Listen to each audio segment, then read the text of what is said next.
I am so thrilled to welcome Viv Miedema to the podcast today. Viv is one of the best strikers in the world. She has scored 95 goals for the Netherlands, and she just finished up a contract with Arsenal, her club for the past 7 years, during which time she scored 124 goals in 171 appearances in all competitions. Viv is also extremely well-rounded outside of football. She is studying for her coaching license. She's been seen on Champions League broadcasts, and she's even written children's comic books. Most importantly, she is dog mom to Miley. Viv, welcome to the Women's Game. Thank you so much for having me. You're a coach yourself right now, so yeah, really excited to be here. Thank you so much for being here. I know. I just coached this team in this one-off game, and we won. Thank God. I was so nervous that I was going to be 0-1, but we won in PKs. That was very fortunate. First game, very important. So yeah, good that you won. I mean, PKs. I don't even want to speak about PKs with someone American, to be honest. So, but yeah, good start for you then. Oh, I know. We might get into that a little bit in a bit, but I want to start with, you look like you're having the best summer. I've kind of been stalking you a little bit. It looks like you've been to Scotland and Greece. So I want to hear a little bit about your holidays and what you like to do when you're away. Yeah, I think obviously I've had a lot of injuries the last couple months really, and I just really needed my time off. So I decided to call my national team coach and be like, can I please have the June camp off? And he agreed, which has been really helpful. And I thought, what am I going to do with my time right now? I love being outdoors, not been able to hike in at least a year and a half. So I thought, let's go to Scotland. And I had Miley that week, so it was the best thing ever. Obviously went with Kaylin, also an American, but it was really, really good. I love Scotland. It's so relaxing. I love a glass of whiskey sometimes. So there we are. Wow, I didn't know that about you. Yeah, just a wee bit, not too much. Yeah. But obviously, I've got course. a Scottish accent as well. So yeah, I had to do my Scottish friends proud. But yeah, I went to Rhodes after with Beth and the families, and it was lovely as well. But it was way too hot for me.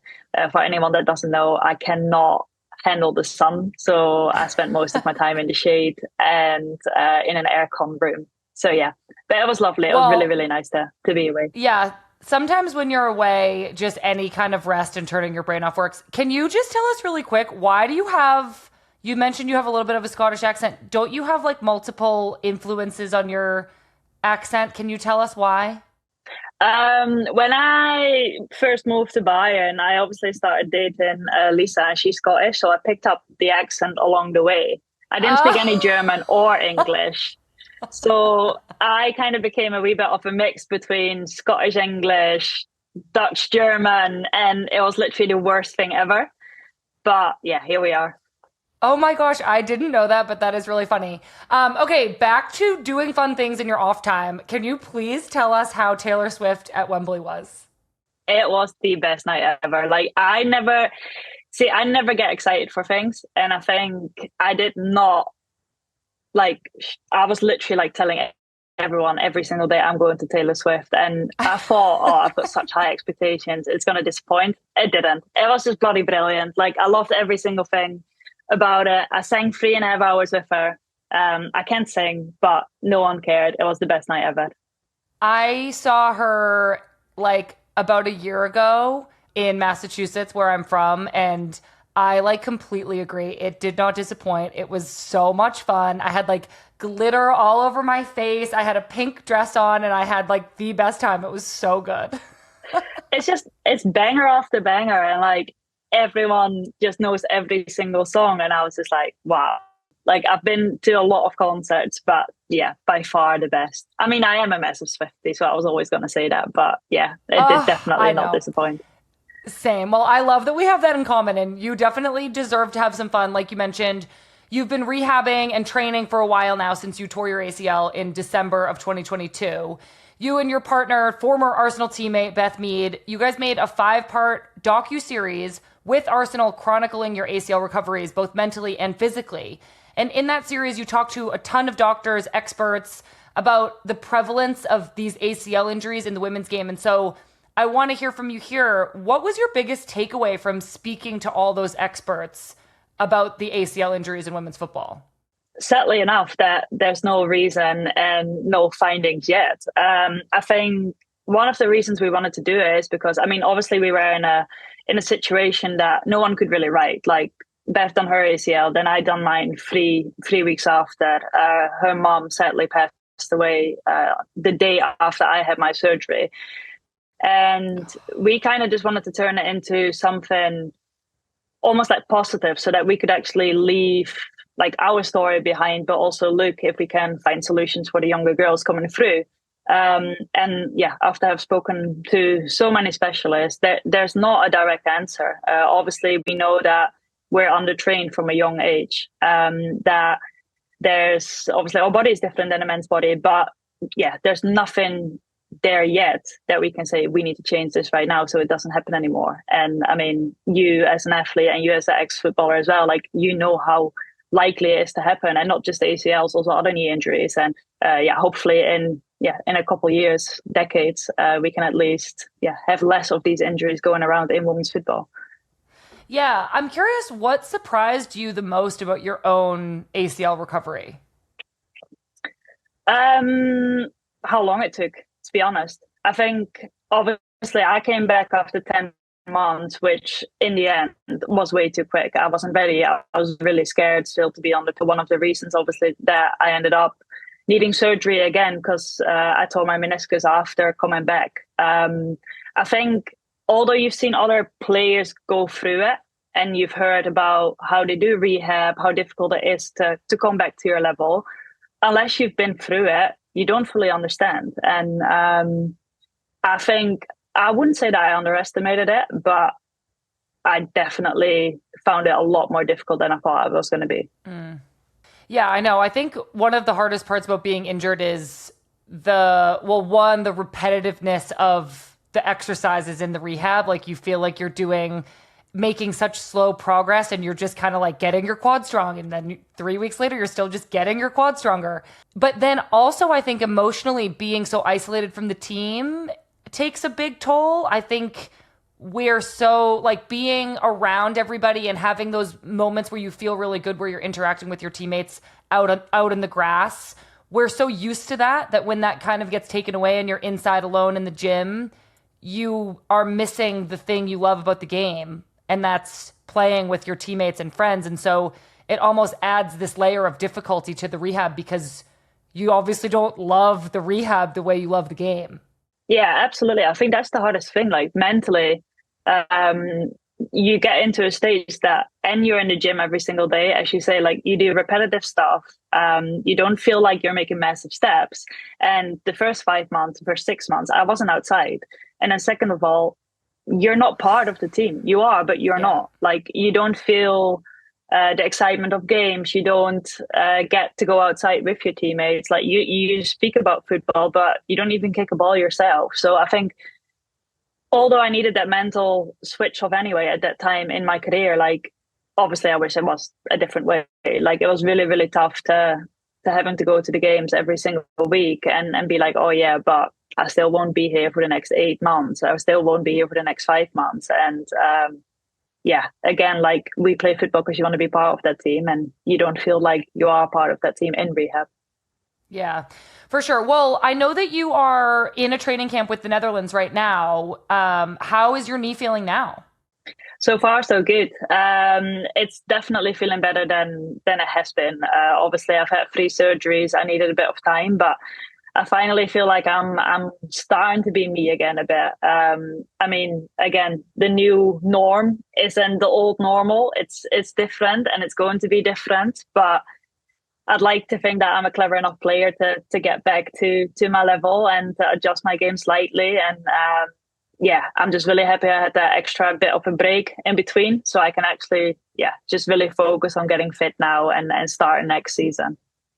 Yeah, well, so speaking of like being able to take that little break that you took, you've been really outspoken about mental health and making sure that more is done to protect athletes when it comes to that side of the game.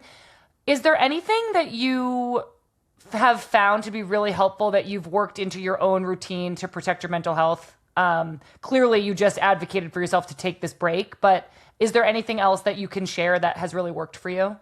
I think throughout my career, like in the beginning, I always thought it's me against the world. I can do it myself. Eventually, I obviously figured out that I need people around me. I started doing that in a way of like friends, family, but I've also been speaking to a psychologist for the last 7 years. And looking back, I wish that I started speaking to someone while I was feeling well instead of while I was actually really struggling already. Yeah. And I think I always want to make the mental health conversation as normal as possible, because I think it is something that not just in football, but also in society is a massive issue. And there's a stigma around it. But I think I'm one in my career and in my environment, I've been one of the only players that have been brave enough to just say like till here and not any further. I need my break. And I've done that a couple of times now in my career. It's tough to do, and you get a lot of reactions, but I would always advise players to stand up for themselves in that way, because our happiness is probably, well, as you know as well, the most important thing. If you're happy, you play good football. If you're not, then you don't. And yeah, along the way, like I found so many different things that I do every single day now. I do a bit of yoga. I mean, I'm actually so old. I've got my Sudokus and everything right next to me. Oh. So it's like little things like that make my brain switch off just for 5 minutes or 10 minutes or so. And yeah, that's really helped me the last couple years and especially months in rehab. Yeah. Do you think there's anything more that clubs and national teams should be doing to provide support for athletes to make sure their mental health is taken care of just as much as their physical health?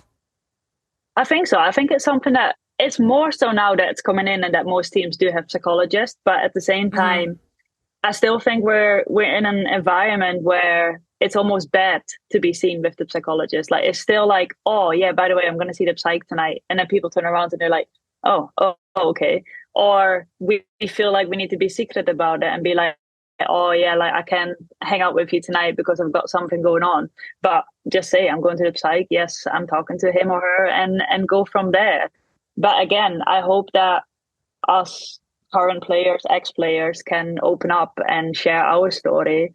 And then hopefully it will become better and easier for the younger girls now coming through to end the month, the physical health, the psychological health, but also to normalize conversation within players. Because I think the easiest thing is to talk to your teammate and be like, oh, this is how I felt and this is how I feel playing football.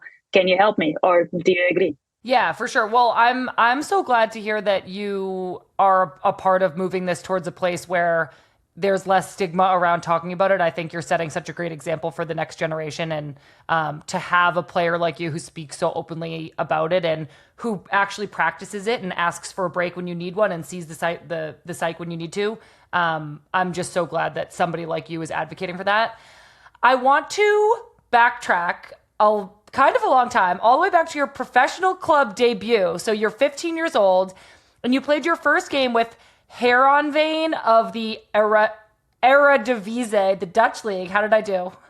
Can you please say that again? I really enjoyed that.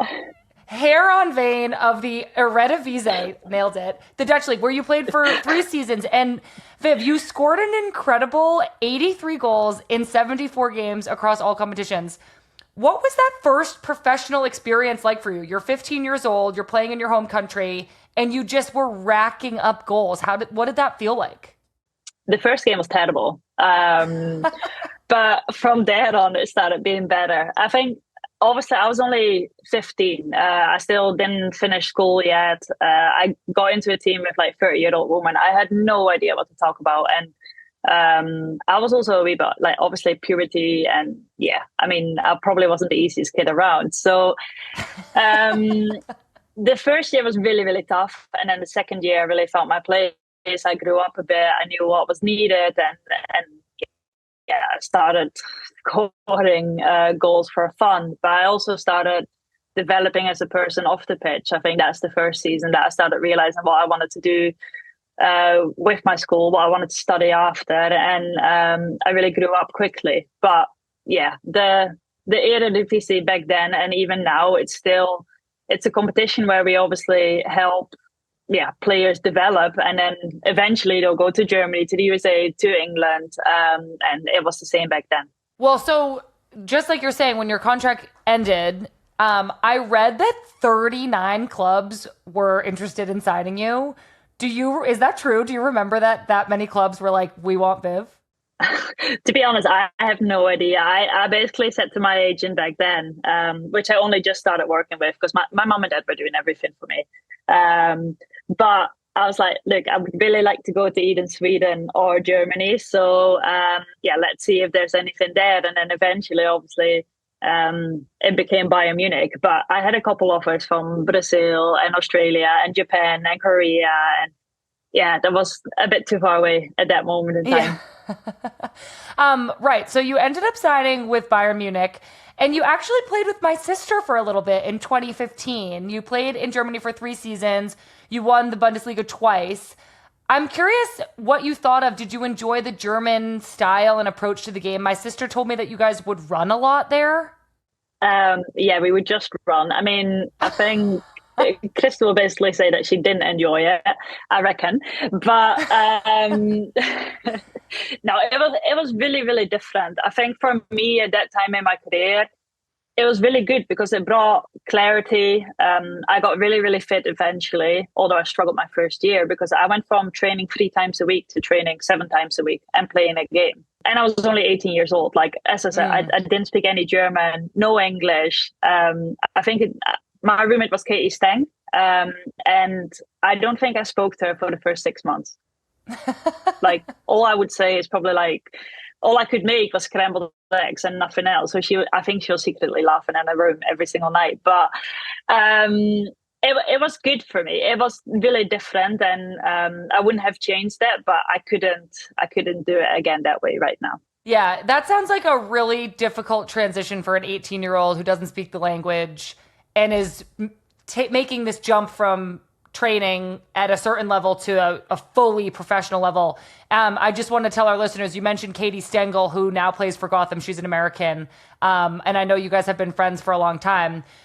Eventually, Viv, you made the switch to Arsenal in 2017, where now you're fully professional. You truly excelled. You were like clearly so up to and ready for the challenge.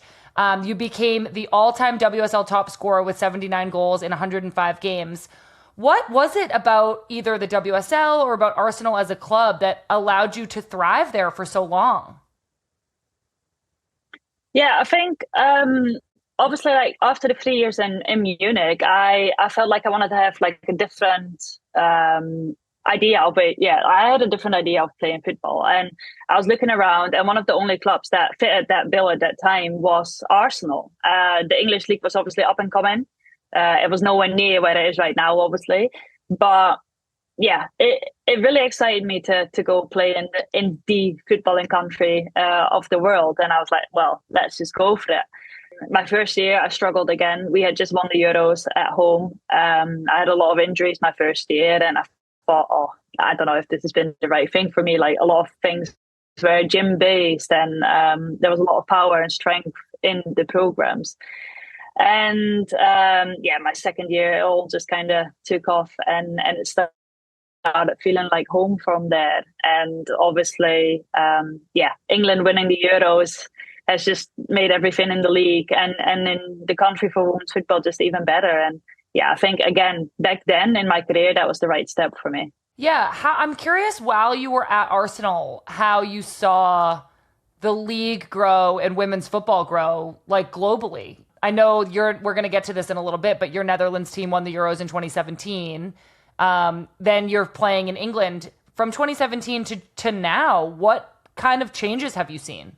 I think the biggest thing in England is obviously that eventually, like, they put in certain rules that clubs need to qualify for, and you've seen that we went from playing on turf pitches on like in tiny little stadiums to actually decent pitches and football stadiums. I think, I mean, obviously you've seen it. Like, we've been selling out the Emirates a couple of times this season at Arsenal. The attendances have grown crazy. I think obviously everything comes and stands with money and success. And when I mean, I don't even need to tell you because America bloody won everything over the last couple of decades. But if you've got success and if you can thrive off that success that the national team had, the league can grow. And they've done that really clever, and they've done that really quickly as well. We've obviously got all the big clubs in the league, which is a massive plus. And from there on, you can really start growing the league. And again, yeah, money is involved, but people are coming to the stadium now. People are coming every single week. 60,000 people in the Emirates, 40,000 at the Chelsea Stadium, and yeah, it's just been really, really nice to be part of that, to be honest. Yeah, I know the attendance in the WSL has been incredible, especially for Arsenal. Your contract at Arsenal has ended, and you've been pretty outspoken in recent weeks about the end of your time there. So I only want to talk about it as much as you want to, but my question would be, how did you find out that the contract wasn't going to be renewed? And how did you feel about that when it came out? I think it's been obviously like my last 2 seasons. I decided to re-sign 2 years ago because at that moment in time, I thought Arsenal were going into the right direction. And I always believed that if I'm happy off the pitch, I'm good on the pitch. And I thought London feels like home, so let's do it again. Obviously, with the injuries and with the struggles I've had lately, it's been really, really difficult to be around the club and to be at the club sometimes. And I think from both sides, we realized that this isn't the fit it was 2 years ago anymore. And from there on, you need to look to the future. And I've been speaking to clubs in winter. I was really close to potentially moving in winter already. And yeah, from there on, my focus has always been on getting fit and moving forward somewhere else. And yeah, obviously it's sad. Like it's sad when you've been somewhere for so long, you've been part of the club, you've been part of that development. But I think it's the best thing for me. And yeah, hopefully I can show that next year someplace else. Good. Yeah, I'm glad to hear that. I mean, I think change is hard, but I'm glad to hear that you're ready for what's next. You're still so young. You're 27, almost 28. So like, you have so much football left to play. Are probably in your prime right now. So the best years of your career could still be coming, which is like literally so crazy. So I want to know, like, what are you prioritizing in your move? Are you looking for a certain style of play? Are you looking to play like a certain position with certain players around you? Like, are you wanting to win the Champions League? What are you prioritizing as you think about what's next? I think the same as what I've always prioritized. I think the way they play is really important for me because I am a footballer. I want to play good football. And secondly, I would prefer to play Champions League, and I want to play for a team that's got the same ambition as I have.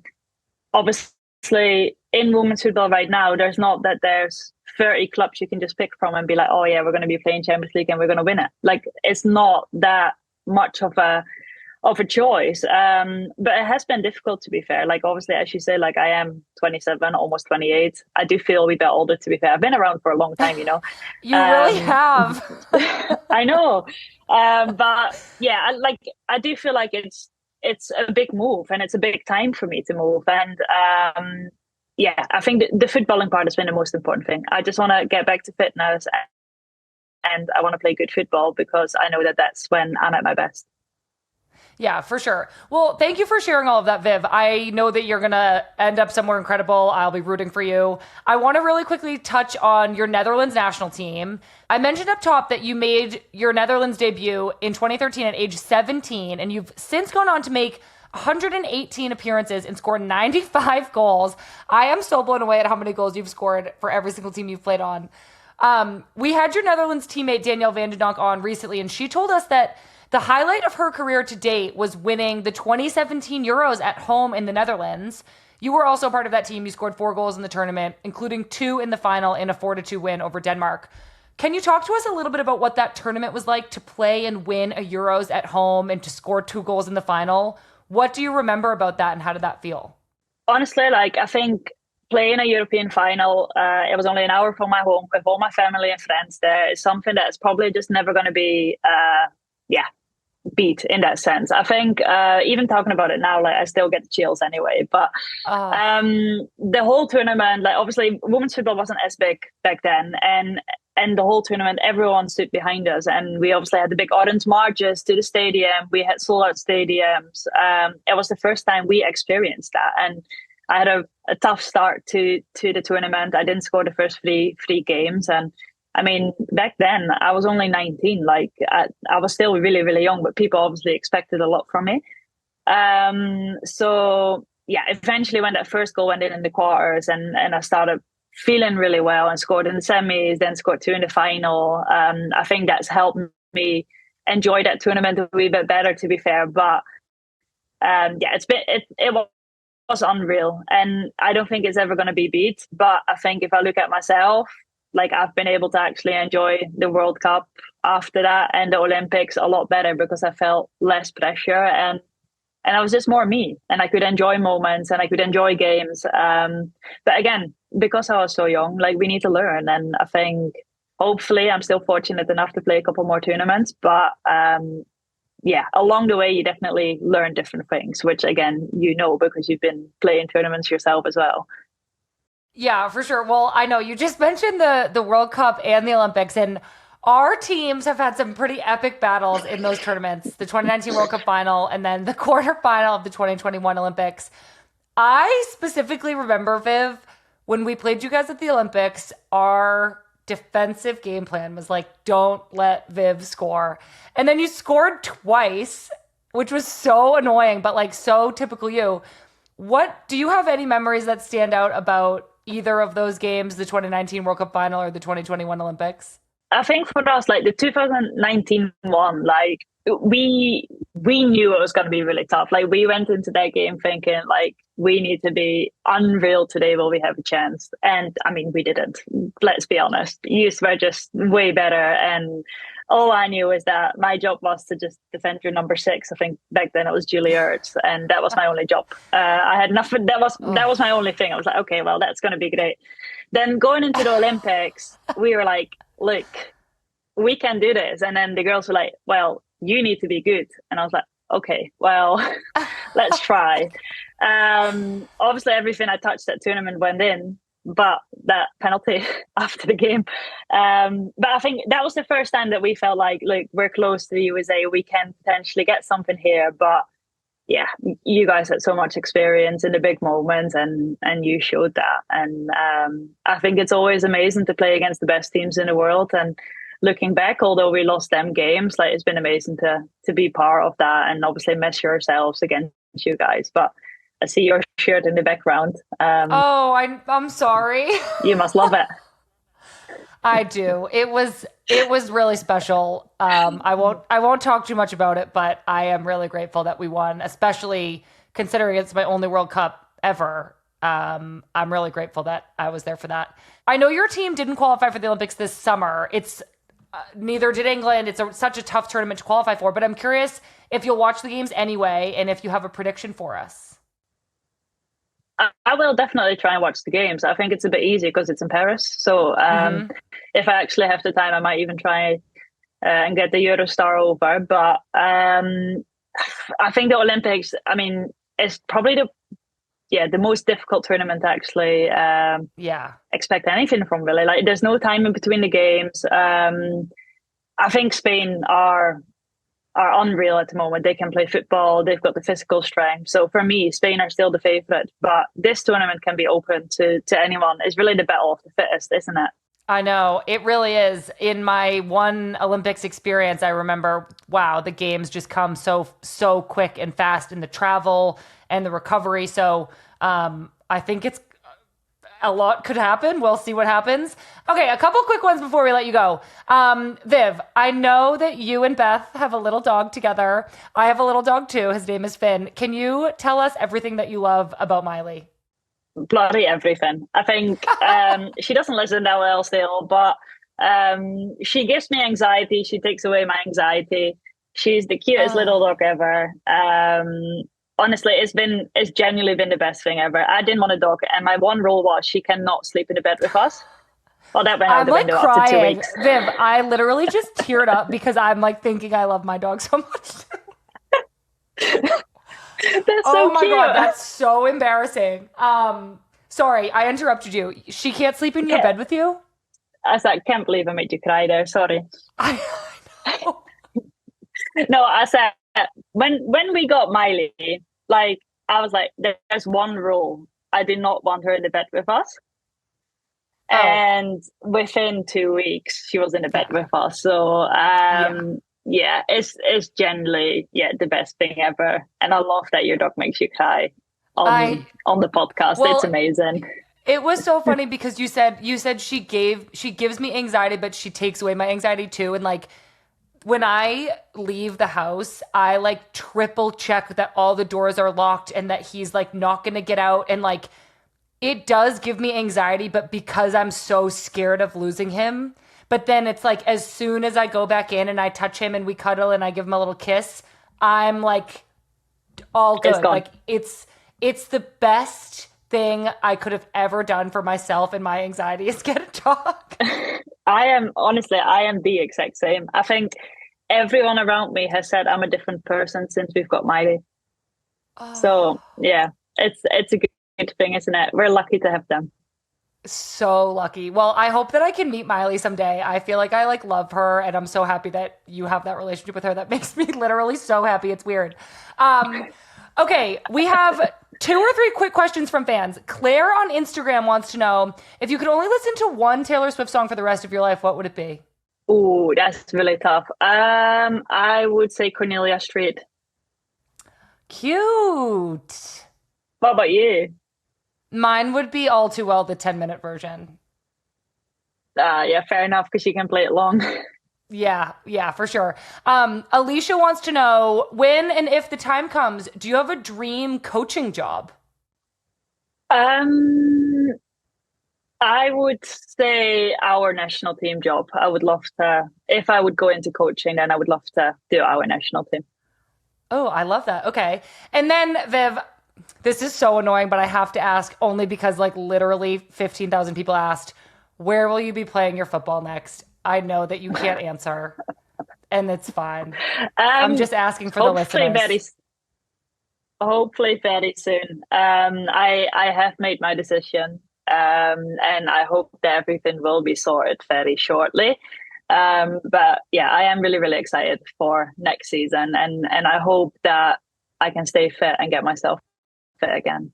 Well, Viv, we are rooting for you. Wherever you end up, I will be a new fan of that team. I'm so grateful to you for being here. I have always really admired your game from afar, and I have been personally victimized by some of the goals that you've scored against teams that I have been on. You're like your opponent's worst nightmare, but off the field, it has been so much fun getting to chat and getting to know you a little bit today. So thank you so much. And I will be cheering for you whenever you make your announcement and sign your next contract. Thank you so much for having me. I really enjoyed it. Can you guys believe that I did something embarrassing again in this episode? I thought that leaving Marta alone in front of the camera was bad. I just cried about how much I love my dog at the mere mention of Viv Miedema's dog. Like, Sam, get it together. You're scaring the guests. You're scaring the listeners. I don't know what's wrong with you. But Viv was so incredible. I'm so struck by her maturity and awareness around mental health and how she talked about like asking for what you need is really hard, but it's so important. And I just think she's setting such a great example for players and for organizations everywhere. Viv has the mindset that if she's happy, she plays her best. And that should really be everyone's priority. Players, clubs, national teams should be thinking along those lines. So I'm really happy that Viv and I had the chance to speak about this. And I'm really happy that there's somebody like her caliber of player out there advocating for this. We only have one more Friendlies episode coming out next week on Wednesday with Janine Becky, who is on her way to the Olympics with Canada. We are going to preview the tournament a little bit and also catch up on some of our old memories from Man City together. So I can't wait for you to hear that one. Thank you all so much for being here. We'll see you soon.